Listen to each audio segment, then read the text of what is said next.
नीलावंती ग्रंथ की कहानी महाराष्ट्र और दक्षिणी क्षेत्रों की एक लोक कथा है।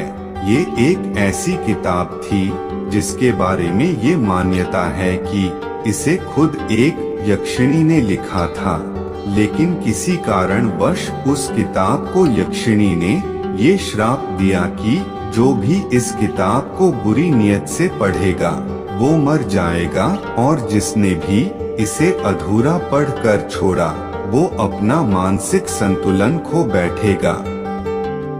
ये एक ऐसा ग्रंथ था जिसके अध्ययन से हम पशु पक्षियों से बात कर सकते थे या किसी गड़े हुए खजाने का पता लगा सकते थे। क्या है नीलावंती ग्रंथ के रहस्य? ये कहानी है एक 5 वर्ष की एक लड़की की जो बचपन से ही अपनी उम्र के बच्चों से कुछ अलग सी थी। 5 साल की होने के बाद से ही ये बच्ची अपने आसपास के जीव जंतुओं की भाषा समझने लगी थी। उसके आसपास मौजूद सांप, बिच्छू, नेवले उसे उन जगहों पर मौजूद गड़े खजानों के बारे में बताते थे जो किसी इंसान की नजरों से बहुत दूर थे। लेकिन वो बच्ची कभी भी धन संपत्ति के लालच में उन खजानों की खोज में नहीं जाती थी। इस बच्ची का नाम था नीलावंती। जैसे जैसे नीलावंती बड़ी होने लगी, उसके साथ होने वाली विचित्र घटनाएं और भी बढ़ने लगी। अब उसे हर रात डरावने सपने आते थे जिनमें अलग अलग तरह के भूत, प्रेत और आत्माएं उससे बातें किया करती थी। वह उसे आने वाले भविष्य की जानकारी दिया करते थे। जब नीलावंती थोड़ी और बड़ी हुई तो उसे वह भूत, प्रेत और आत्माएं सपने में न आकर प्रत्यक्ष रूप से दिखाई देने लगे।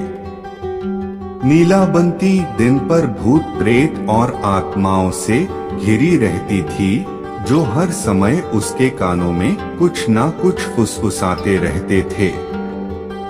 यह नीलावंती के लिए बेहद आम बात थी, लेकिन नीलावंती यह बात जान चुकी थी कि उसमें अन्य लोगों के विपरीत कुछ अजीब शक्तियां हैं। अब नीलावंती 16 वर्ष की एक बेहद खूबसूरत और आकर्षक लड़की दिखाई देने लगी थी, और उसके साथ होने वाली घटनाएं भी अब और बढ़ने लगी थी। अब जब भी कोई आत्मा, प्रेत या बेताल नीलावंती को कोई नई विद्या या मंत्र बताते थे तो वो उन सभी चीजों को लिखकर रख लेती थी ताकि वो उन सभी मंत्रों और विद्याओं को याद रख सके। फिर एक दिन नीलावंती को उसके सपने में बताया गया कि वो एक यक्षिणी है और इसी कारण उसे जन्मजात से ये अद्भुत शक्तियां मिली है। वो इस दुनिया की नहीं है और एक श्राप के कारण इस दुनिया में आकर फंस गई है। साथ ही सपने में नीलावंती को ये आदेश मिला कि उसे जल्द से जल्द इस दुनिया से निकलकर अपनी असली दुनिया और अपने असली रूप में आना होगा। इस काम के लिए नीलावंती को वह उपाय भी बताए गए जिनसे वो इस दुनिया से अपनी असली दुनिया में जा सकती थी। उसी सपने में बताया गया कि जहाँ वह रहती है उस गांव से कई मील दूर एक नदी के किनारे एक बड़ा सा बरगद का पेड़ है। वह बरगद का पेड़ ही नीलावंती के लिए अपनी दुनिया में जाने का रास्ता है। इस सपने के तुरंत बाद ही नीलावंती ने अपनी लंबी यात्रा शुरू कर दी। कुछ दिनों बाद उसे जंगल के रास्ते में एक व्यक्ति मिला जिसे देख नीलावंती ने उससे मदद मांगी। वह व्यक्ति पैसे से एक व्यापारी था और नीलावंती को देखते ही उसके रूप से मंत्रमुग्ध हो गया था। इस व्यापारी ने नीलाबंती के सामने एक शर्त रखी कि वह उसे मदद तो करेगा, लेकिन बदले में नीलबंती को उससे शादी करनी होगी। नीलाबंती ने उस व्यक्ति को शर्त मान ली, लेकिन बदले में नीलाबंती ने भी एक शर्त रखी कि वो उस व्यापारी से शादी तो करेगी और उसके साथ भी रहेगी, लेकिन वो उसके कभी भी कोई रात नहीं बिताएगी, और वो रात में कहाँ जाती है ये बात वो उसे कभी कोई नहीं पूछेगा। इसके बाद वो व्यापारी नीलाबंत को अपने गांव लेकर पहुंचा। इस जगह से कुछ ही दूरी पर वह बरगद का पेड़ भी था, जिसके बारे में नीलाबंती को सपने में बताया गया था। अब नीलाबंती उस व्यापारी के साथ उसके घर में रहने लगी, लेकिन वो रोज रात को घर से कहीं चली जाती थी। दरअसल नीलाबंती रोज रात उस बरगद के पेड़ के नीचे बैठकर वहां मौजूद प्रेत आत्माओं द्वारा सिखाए गए मंत्रों और विद्याओं को अंजाम दिया करती थी, जिनमें तरह तरह के मंत्र और जीवों की बलि देने की क्रिया शामिल थी। नीलाबंती इन सभी मंत्रों और क्रिया को अपनी उस किताब में भी लिखा करती थी, जिसमें वो बचपन से उसे सिखाई गई सारी विद्याओं के बारे में लिखती थी। एक दिन नीलाबंती को फिर एक दिव्य आवाज सुनाई दी कि आज रात नीलाबंती को एक जानवर की बलि देनी होगी और उसे पेड़ के पास की नदी में एक लाश मिलेगी, जिसकी कमर पर बंधे कपड़ों की गांठों में विशेष धागा मिलेगा, जो कि कुछ गोपनीय मंत्रों से अभिमंत्रित होगा, और उसकी मदद से नीलाबंती आज असली यक्षिणी रूप में आकर अपनी दुनिया में जा सकेगी। नीलाबंती उस रात अपनी दुनिया में जाने के लिए पूरी तरह से तैयार थी, और रात में अंधेरा होते ही हमेशा की तरह नीलाबंती उस पेड़ की तरफ जाने लगी। लेकिन आज उसे वहां जाते वक्त गांव के कुछ लोगों ने देख लिया और नीलाबंती का पीछा करने का फैसला किया। वहां पहुंचकर उन लोगों ने नीलाबंती को एक जानवर की बलि देते हुए देखा।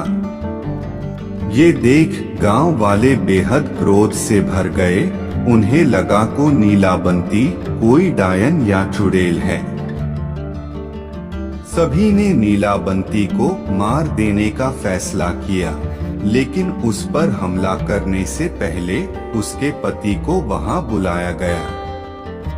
जब गांव वाले उस व्यापारी को लेकर वापस उस स्थान पर पहुंचे तो देखा कि नीलाबंती नदी के पानी में बहकर आई, लाश की कमर पर बंधी गांठों को अपने मुंह से खोलने की कोशिश कर रही है।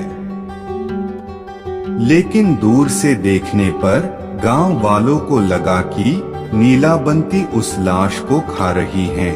उनको ये लगा कि नीलाबंती एक नरभक्षिणी है।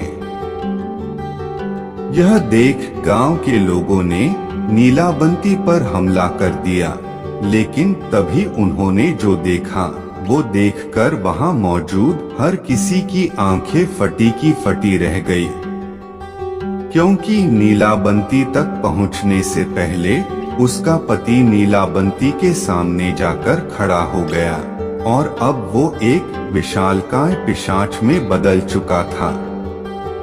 वो अपने बड़े बड़े नाखूनों से गांव वालों को एक के बाद एक चीरने लगा।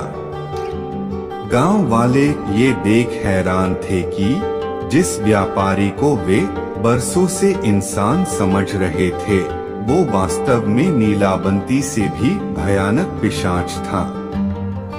वो पिशाच नीलाबंती को वहां से लेकर जंगल की ओर भाग निकला और महसूस जगह पर पहुंचकर उसने नीलाबंती को बताया कि वो पहले दिन से ही जानता था कि नीलाबंती एक यक्षिणी है और उसके साथ रहने का एकमात्र लक्ष्य ये था कि वो पिशाच नीलाबंती की उस किताब को पाना चाहता था जिसमें नीलाबंती ने अपने जीवन अरिजीत सारी विद्याओं को लिखा था। पिशाच के मंसूबे जानते ही नीलाबंती ने उसको मौत के घाट उतार दिया, लेकिन कुछ ही क्षण में को पिशाच फिर से जीवित हो उठा।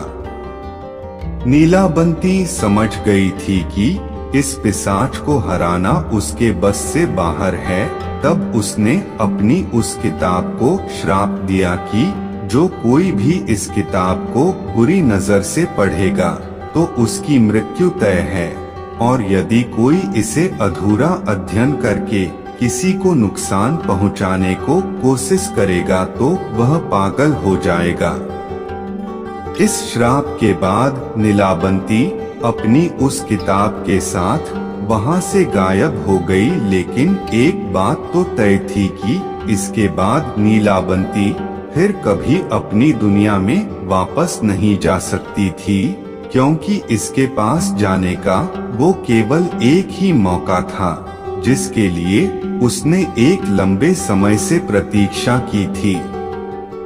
पर नीलाबंती उसके बाद कहाँ गई और वो किताब आखिरी बार किसको मिली ये किसी को नहीं पता, लेकिन ये माना जाता है कि इस किताब के अंत में एक ग्रंथ का रूप दे दिया गया था और साथ ही उस ग्रंथ को कई भागों में विभाजित कर दिया गया था। इसी प्रकार के जानकारी लाने के लिए वीडियो को लाइक, शेयर और सब्सक्राइब करें। सब कुछ फ्री में है। धन्यवाद।